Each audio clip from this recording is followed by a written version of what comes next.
Hello friends, welcome back to twin talks. നമ്മളിന്ന് കുറച്ച് videos ഒക്കെ എടുക്കാൻ വേണ്ടി ഡിലേ ആയിരുന്നു, കാരണം കുറച്ച് തിരക്കും കാര്യങ്ങളൊക്കെ ആയിപ്പോയി. ഇന്ന് നമ്മൾ എത്തിയിരിക്കുന്നത് നമ്മുടെ രാജ്യത്ത് ഒരു സംഘടന, ആ സംഘടന എൻ്റെ 100ാം വാർഷികത്തിലെത്തി നിൽക്കുകയാണ്. ഈ 100ാം വാർഷികത്തിലെത്തി നിൽക്കുന്ന സംഘടന നമ്മളൊരു രാഷ്ട്രീയ പാർട്ടിയെ ബൂസ്റ്റ് ചെയ്യാൻ വേണ്ടി അങ്ങനെയൊന്നുമല്ല, ഒരു 100 വർഷത്തിലെത്തി നിൽക്കുന്ന ഒരു സംഘടനയെ പറ്റിയാണ് നമ്മളിന്ന് ചർച്ച ചെയ്യുന്നത്.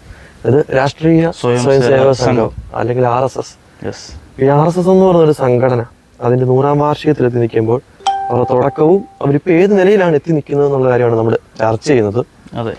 RSSന്റെ ഒരു തുടക്കത്തിനെ പറ്റി പറയുകയാണെങ്കിൽ 1925 ഒരു വിജയദശമി ദിവസത്തിൽ നമ്മുടെ നാഗ്പൂരില് മോഹിതവാഡ എന്ന് പറയുന്ന സ്ഥലത്താണ് ഈ RSS സ്ഥാപിതം ആയത്. ഡോക്ടർ കെ ശിവ ബൽറാം ഹെഡ്ഗേവർ എന്ന് പറയുന്ന ആളാണ് ഈ സംഘടനയ്ക്ക് രൂപം കൊടുത്തത്. വളരെ ചുരുക്കം ചില ആൾക്കാരെ ചേർത്തിട്ടാണ് അദ്ദേഹം 5-6 പേർ അത്രയൊക്കെ ചേർത്തിട്ട് അവർ തുടങ്ങിയൊരു പ്രസ്ഥാനം. ഇന്ന് ആ പ്രസ്ഥാനത്തിൽ നിന്നും വന്നിട്ടുള്ള ഒരു രാഷ്ട്രീയ പാർട്ടി ഇന്ന് ഇന്ത്യ ഭരിക്കുന്നു. അതായത് അന്നത്തെ കാലത്ത് ഈ സ്വാതന്ത്ര്യ സമരമൊക്കെ കൊടുമ്പിരി കൊണ്ട് നിൽക്കുന്ന സമയത്ത് ഇങ്ങനൊരു പ്രസ്ഥാനം രൂപം കൊള്ളുകയും അന്ന് ഇന്ത്യൻ നാഷണൽ കോൺഗ്രസ് ആണ് ഇന്ത്യയിൽ. ഒരു കോൺഗ്രസ് എന്ന് വെച്ച് കഴിഞ്ഞാൽ അതൊരു രാഷ്ട്രീയ പാർട്ടിയല്ല, വിഭാഗമുണ്ട്. അതായത് അന്ന് ഇത് ബ്രിട്ടീഷുകാർക്കെതിരെ നിൽക്കുന്ന ഒരു വിഭാഗം. നമ്മുടെ ഈ ഡോക്ടർ കെ ശിവ ബൽറാം ഹെഡ്ഗേവാർ എന്ന് പറയുന്ന അദ്ദേഹം പോലും അന്ന് ആ പ്രസ്ഥാനത്തിന്റെ ഭാഗമായിരുന്നു, ഇന്ത്യൻ നാഷണൽ കോൺഗ്രസിന്റെ ഭാഗമായിരുന്നു. പിന്നീടാണ് അദ്ദേഹം ഈ രാഷ്ട്രീയ സ്വയംസേവക സംഘത്തിന് രൂപം കൊടുക്കുന്നത്. അങ്ങനെ രൂപം കൊടുത്ത ആ പ്രസ്ഥാനം അദ്ദേഹം ആ സംഘടനയ്ക്ക് ഒരു അടിത്തറ കൊടുത്തു. പിന്നെ അതിൽ നിന്ന് ഇത് രാജ്യം മൊത്തം വ്യാപിപ്പിക്കണമല്ലോ ഈ സംഘടന. അങ്ങനെ ഈ സംഘടനയ്ക്ക് കുറെ പ്രചാരകന്മാരെ നിയമിച്ചു. അതായത് ഈ RSSന്റെ ആശയവും ഈ സംഘടനയുടെ മറ്റു കാര്യങ്ങളും ജനങ്ങളിലേക്ക് എത്തിക്കാനായിട്ട് അവര് പലരും പ്രചാരകന്മാരെ നിയമിച്ചു. അങ്ങനെ ഒരുപാട് പ്രചാരകന്മാരുണ്ടായി. അങ്ങനെ ഈ പ്രസ്ഥാനം രാജ്യം മൊത്തം വ്യാപിച്ചു. അങ്ങനെ പിന്നീട് വന്ന പ്രചാരകന്മാരിൽ ഒരാളായിട്ടുള്ള ഒരു അതിലൊരു പ്രചാരകനാണ് നമ്മുടെ ഇന്ത്യ ഭരിക്കുന്ന നരേന്ദ്ര ദാമോദർ ദാസ് മോദി. അപ്പം RSSന്റെ ഒരു മെയിൻ എന്ന് പറഞ്ഞു കഴിഞ്ഞാൽ അവരുടെ അച്ചടക്കമാണ്. അത് നീ ഇപ്പോഴും ശ്രദ്ധിച്ചിട്ടുണ്ടോ? RSSന്റെ അച്ചടക്കം കൊണ്ട് മാത്രം വളർന്നു വന്നിട്ടുള്ളൊരു പ്രസ്ഥാനമാണ് RSS. ഇപ്പോഴും എപ്പോഴും നിലകൊള്ളുന്നത് RSS തുടങ്ങിയ കാലം തൊട്ട് ഇന്ന് വരെ എന്താണോ RSS ചെയ്തത് അതിന് കൃത്യമായ പ്ലാനിങ് RSSനുണ്ട്, കൃത്യമായ അച്ചടക്കം, ലക്ഷ്യമുണ്ട്, കൃത്യമായ ലക്ഷ്യബോധമുണ്ട്. അത് ആൾക്കാരിലേക്ക് എത്തിക്കാൻ അവർക്ക് കഴിയുന്നുണ്ട്. അതാണ് RSSന്റെ ശരിക്കുമുള്ള വിജയത്തിന് കാരണം. RSS എപ്പോഴും ഒരു എന്താണ് പറയുക, ഒരു കൃത്യമായ ലക്ഷ്യബോധത്തോടെ ഇപ്പോൾ രാജ്യസ്നേഹമായാലും അവർക്ക് ചെയ്യണമെന്ന് വിചാരിച്ചാലും കൃത്യമായ ലക്ഷ്യബോധത്തോടെ പല പോഷക നദികളെ വിട്ടിട്ടുണ്ട്. പല പോഷക നദികൾ മീൻസ് ഇപ്പോൾ ABVP ആവട്ടെ, ഏതാ കൊച്ചു വിദ്യാർത്ഥികൾക്ക് വേണ്ടിയിട്ട് അതന്നെ ABVP, BMS ഭാരതീയ മസ്ദൂർ സംഘ് തൊഴിലാളികൾക്ക് വേണ്ടിയുള്ളൊരു സംഘടനയാണ്. പിന്നെ എന്താ ബാലഗോകുലം, പിന്നെ അങ്ങനെ പല പല പോഷക നദികൾ ചേരുന്നതാണ് ശരിക്കും പറഞ്ഞ RSS. RSS എന്നുള്ള സംഘടനയിൽ നിന്നും പോയിട്ടുള്ള ഈ പ്രസ്ഥാനങ്ങളൊക്കെ ഇന്ന് ഇന്ത്യയിൽ നിന്നല്ല ലോകത്തിലെ തന്നെ ഉയർച്ചയിൽ നിൽക്കുന്ന പല പ്രസ്ഥാനങ്ങളായിട്ട് സംഘടനകളാണ് മാറിയിട്ടുണ്ട്. ലോകത്തിലെ ഏറ്റവും വലിയ വിദ്യാർത്ഥി സംഘടനയാണ് ABVP. അതെ അതെ. അങ്ങനൊരു നമ്മൾ ചിന്തിക്കണം, നമ്മൾ ശരിക്കും നമ്മൾ അത്ഭുതപ്പെട്ടു പോകുന്നൊരു കാര്യമാണ്. 1925 ഇത് തുടങ്ങുന്ന സമയത്ത് ഇന്ത്യയിൽ ഉണ്ടായിരുന്ന മറ്റു പ്രസ്ഥാനങ്ങളുടെ അവസ്ഥ ഇന്ന് എന്താണ്? അതേസമയത്ത് RSSന്റെ ഒരു അവസ്ഥ. പിന്നെ ഒരു കാര്യം, ശാഖ, RSSന്റെ ശാഖയെ പറ്റി പറയുമ്പോൾ നമ്മൾ മനസ്സിലാക്കിയെടുത്തോളം RSSന്റെ ശാഖ എന്ന് പറയുന്നത് പലരും ശാഖയില് അങ്ങനെയാണ് അല്ലെങ്കിൽ ഇങ്ങനെയാണ്, മറ്റേ അതാണ് പഠിപ്പിക്കുന്നത് ഇതാണ് പഠിപ്പിക്കുന്നത്. ശരിക്കും പറഞ്ഞാൽ ഒരു RSSന്റെ ശാഖ നമ്മൾ കണ്ടുപഠിക്കണം.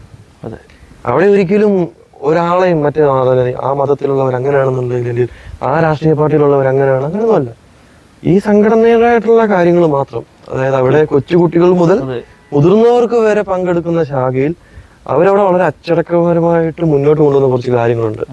അല്ലാണ്ട് അവിടെ മറ്റുള്ള പ്രസ്ഥാനങ്ങളെ പറ്റി അവിടെ ചൊല്ലുന്ന പ്രാർത്ഥനയിൽ പോലും അവരുടെ രാജ്യസ്നേഹമാണ് മാത്രമേ കാണിക്കുന്നുള്ളൂ, അല്ലാതെ മറ്റുള്ള തരത്തിലുള്ള ഒന്നുമില്ല. അപ്പൊ ഇങ്ങനെയുള്ള തെറ്റിദ്ധാരണകൾ പരത്തുന്നവരെ നമ്മൾ ശ്രദ്ധിക്കണം. അതിപ്പോ ഏത് പാർട്ടി, ഏത് സംഘടനയാണെ പോലും, മറ്റുള്ള സംഘടനയെ പറ്റി, ഇപ്പം കോൺഗ്രസിനെ പറ്റിയാണെങ്കിലും CPM-നെ പറ്റിയാണെങ്കിലും അല്ലെങ്കിൽ അതിന്റെ സംഘടനകളെ പറ്റിയാണെങ്കിലും തെറ്റായ വിവരങ്ങൾ പ്രചരിപ്പിക്കുന്നവരെ നമ്മൾ മനസ്സിലാക്കണം.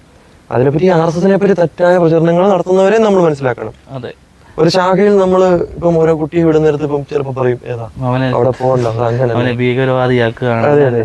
കൃത്യമായ അവബോധം, രാഷ്ട്രീയ ലക്ഷ്യം, രാഷ്ട്രബോധം എന്നുള്ള കാര്യങ്ങൾ നമ്മൾ RSSന്റെ ശാഖയിൽ കൃത്യമായി അവർ പഠിപ്പിച്ചു കൊടുക്കുന്നുണ്ടെന്നുള്ള സത്യമാണ്. വ്യായാമങ്ങൾ, കാരണം ഇപ്പോഴത്തെ കുട്ടികൾ വളർന്നു വരുന്ന സാഹചര്യം RSSൽ എപ്പോഴും മാനസികവും ശാരീരികവുമായിട്ട് ഒരാളെ വാർത്തെടുക്കാൻ പറ്റുന്ന ഒരു ഇതാണ് ശാഖ എന്ന് പറയുന്നത്. വ്യായാമങ്ങൾ, യോഗകൾ, അങ്ങനെ പലതരത്തിലുള്ള കാര്യങ്ങൾ നമ്മൾക്ക് ദീർഘവീക്ഷണം, അല്ലെങ്കിൽ എന്താ അതിനെ പറയുക, എല്ലാത്തിലും അടിസ്ഥാന അച്ചടക്കം അതാണ്. അതുണ്ടെങ്കിൽ ഏതൊരു പ്രസ്ഥാനത്തിനും മുന്നിട്ട് നിൽക്കാൻ പറ്റും. അതിപ്പോ ഇപ്പൊ 2 പേരാണ് ശാഖയിൽ വരുന്നത്, അല്ലെങ്കിൽ 3 പേരാണ് ശാഖയിൽ വരുന്നതെങ്കിൽ കൂടെ ആ ശാഖ അവിടെ നടക്കും. അത് ആ സമയത്തിന് തന്നെ നടക്കും. അതാണ് RSSന്റെ അച്ചടക്കം, RSSന്റെ പഞ്ച്വാലിറ്റി. പിന്നെ സേവന മേഖല പറയുവാണെങ്കിൽ സേവാഭാരതി RSSന്റെ തന്നെ ഒരു സംഘടനയാണ് സേവാഭാരതി. ഇന്ത്യയിൽ നമ്മുടെ കേരളത്തിൽ നമുക്കറിയാം പല കാര്യങ്ങളും. ഇന്ത്യയിൽ മൊത്തത്തിൽ അവർ നടത്തുന്ന സേവനങ്ങൾ ശരിക്കും പറഞ്ഞാൽ നമ്മൾ എല്ലാ സംഘടനകളും ചെയ്യുന്നുണ്ട് സേവനങ്ങൾ, ഇല്ലെന്നല്ല. ഈ സേവാഭാരതി ചെയ്യുന്ന സേവനങ്ങളും നമ്മൾ കാണേണ്ടതായിട്ടുണ്ട്, നമ്മൾ മനസ്സിലാക്കേണ്ടതായിട്ടുണ്ട്. പിന്നെ ഒരുപാട് അനാഥരായിട്ടുള്ള കുട്ടികളൊക്കെ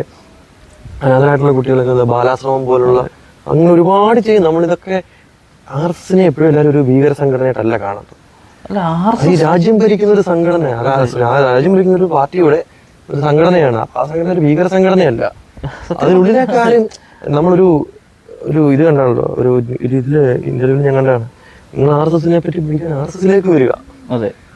അതൊരു ഒരാൾ പറഞ്ഞാണ്, ഞങ്ങൾക്ക് അത് ഓർക്കുന്നില്ല ആര് പറഞ്ഞു, RSSനെ പറ്റി പഠിക്കാൻ നിങ്ങൾ RSSലേക്ക് വരിക. അതുപോലെ നമ്മൾ BJPയുടെ നേതാവായിട്ടുള്ള K. സുരേന്ദ്രൻ, അദ്ദേഹം കഴിഞ്ഞ ദിവസം ഒരു ഇന്റർവ്യൂവിൽ പറഞ്ഞിട്ടുണ്ട്, അപ്പം നരേന്ദ്രമോദിക്ക് ശേഷം ആരെന്ന് ചോദിക്കുമ്പോൾ പുള്ളി പറഞ്ഞിട്ടുണ്ടോ, നരേന്ദ്രമോദിക്ക് ശേഷം ആയിരക്കണക്കിന് അല്ലെങ്കിൽ 100 കണക്കിന് മോദിമാരെ RSS എന്നുള്ള ഫാക്ടറിയിൽ ഉണ്ടാക്കിക്കൊണ്ടിരിക്കുകയാണ്.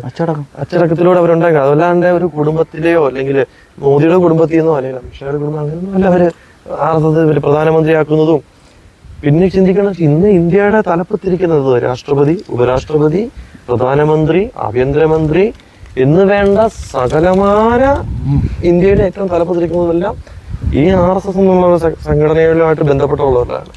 പല ആൾക്കാരും എന്നല്ല, പല രാഷ്ട്രീയ ആൾക്കാരും രാഷ്ട്രീയ മുതലെടുപ്പിന് വേണ്ടിയിട്ട് ഈ സംഘടനയെ നശിപ്പിക്കുക എന്നുള്ള ലക്ഷ്യം കൊണ്ട് സംഘടനയെ കരിവാരിത്തേക്കുന്നുണ്ട്. ഇപ്പൊ സേവാഭാരതി എവിടെയെങ്കിലും ചെന്ന് ചെയ്തു കഴിഞ്ഞു കഴിഞ്ഞാൽ ചിലപ്പോൾ പോലും സേവാഭാരതിക്ക് അതിനുള്ള ഒരു ക്രെഡിറ്റ് വേണമെന്നല്ല പറയുന്നത്, ക്രെഡിറ്റ് ആഗ്രഹിക്കുന്നില്ല. പക്ഷെ എന്നാലും അവരെ ചവിട്ടി താഴ്ത്തുന്ന രീതിയിലുള്ള സംസാരം, അല്ലെങ്കിൽ അവർക്കെതിരെയുള്ള കുത്തലുകൾ. സത്യം പറഞ്ഞു കഴിഞ്ഞാൽ നമുക്ക് ഇപ്പോൾ ഒരു സിനിമയിൽ പോലും സേവാഭാരതിയുടെ ആംബുലൻസ് കാണിച്ചു കഴിഞ്ഞാൽ അപ്പോൾ വർഗീയതയാണെന്ന് പറയും. കാരണം അവരെന്ത് തെറ്റ് ചെയ്തു? അവര് ഇപ്പോൾ നിങ്ങൾ താഴെ വീണ് നടന്നാലും സേവാഭാരതി വരും.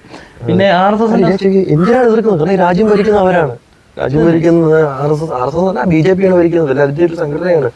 അതിനെ എത്രയൊക്കെ എതിർത്തുന്ന പോലല്ലേ നമ്മൾ എതിർക്കുന്നതനുസരിച്ച് അവർക്ക് ശക്തിയും ഒരു ഊർജ്ജവും എല്ലാം കൂടിക്കൊണ്ടിരിക്കുന്നേ ഉള്ളൂ. അവർക്ക് അതൊന്നും ഒരു വിഷയമല്ല. എന്തായാലും അപ്പം നമ്മൾ സംഘടന തുടങ്ങിയ ചരിത്രങ്ങൾ അതാണെങ്കിൽ ഇന്ന് സംഘടന എത്തി നിൽക്കുന്നത് ഇന്ത്യയിലെ നല്ല കേട്ടോ, ലോകത്തിൽ തന്നെ ഒരു ഏറ്റവും ഉയർന്ന ഒരു രീതി തന്നെയാണ്. കാരണം ഇപ്പൊ പറഞ്ഞതുപോലെ തന്നെ ABVP ഒക്കെ നാഷണൽ ലെവലിൽ ലോകത്തിലെ ഏറ്റവും വലിയ വിദ്യാർത്ഥി സംഘടനയായിട്ട് അങ്ങനെ മാറ്റിയെടുത്തുന്നുണ്ടെങ്കിൽ നമ്മൾ ആ പ്രസ്ഥാനത്തിനെ സല്യൂട്ട് ചെയ്തേ പറ്റത്തുള്ളൂ. കാരണം അവരത്രത്തോളം ഇതായിട്ട് കൊണ്ടുവന്നൊരു പ്രസ്ഥാനം ഇന്ന് ഈ ഒരു രീതിയിൽ എത്തി നിൽക്കുന്നുണ്ടെങ്കിൽ, അതിന്റെ 100ാം വാർഷികത്തിലെത്തി നിൽക്കുന്നുണ്ടെങ്കിൽ, 100 വർഷത്തില് സാധാരണ സംഘടനകൾ 100ാം വാർഷികം ആഘോഷിക്കുമ്പോൾ അവരുടെ തുടക്കവും ഇപ്പം വെച്ചിട്ട് കമ്പയർ ചെയ്ത് നോക്കിക്കഴിഞ്ഞാൽ എല്ലാം ഗ്രാഫ് താഴോട്ടായിരിക്കും. സമയത്ത് ഇതിന് മാത്രം ഗ്രാഫ് മുകളിലേക്കാണ് പോകുന്നത്. അല്ല, ഇതില് പറയുന്ന കാര്യങ്ങളുണ്ട്, സംഘമാവണം എന്റെ ജീവിതം എന്തു ധന്യം ഇതിൽ പരം എന്ന് പറയുന്ന കാര്യം എന്ന് പറഞ്ഞു കഴിഞ്ഞാൽ ഇവർക്ക് സംഘമാണ് ജീവിതം.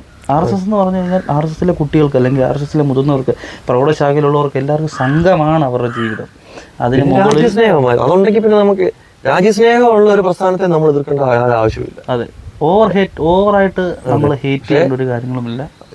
ഇപ്പൊ നിലവിലത്തെ സാഹചര്യങ്ങളിൽ പല പ്രസ്ഥാനങ്ങളും നമ്മുടെ രാജ്യത്തിന് പുറത്തുള്ള പല കാര്യങ്ങളെ സപ്പോർട്ട് ചെയ്യുന്നുണ്ട്. അവരെ അപ്പൊ പോലും ഈ ഒരു പ്രസ്ഥാനവും അതിന്റെ സംഘടനകളും അല്ലെങ്കിൽ ഈ ഒരു സംഘടന അതിന്റെ മറ്റു പോഷക സംഘടനകളാണെങ്കിലും നമ്മുടെ ഇന്ത്യയെ പറ്റി മാത്രമേ അവർ സംസാരിക്കുന്നുള്ളൂ. രാജ്യത്തിന് ദോഷമായിട്ട് സംബന്ധിക്കുന്ന ഒരു കാര്യത്തിൽ അവർ സംസാരിക്കാറില്ല. അപ്പൊ എന്തായാലും 100ാം വാർഷികത്തിലെത്തി നിൽക്കുന്ന RSS എന്ന സംഘടനയ്ക്ക് അഭിവാദ്യങ്ങളും ആശംസകളും. ഇനിയും മുന്നോട്ട് നല്ല രീതിയിൽ തന്നെ സംഘടനയ്ക്ക് പോകാൻ സാധിക്കട്ടെ എന്നും പറഞ്ഞുകൊണ്ട് നമുക്ക് നിർത്തിയേക്കാം. അപ്പൊ നല്ലൊരു വീഡിയോ ആയിട്ട് വീണ്ടും കാണാം.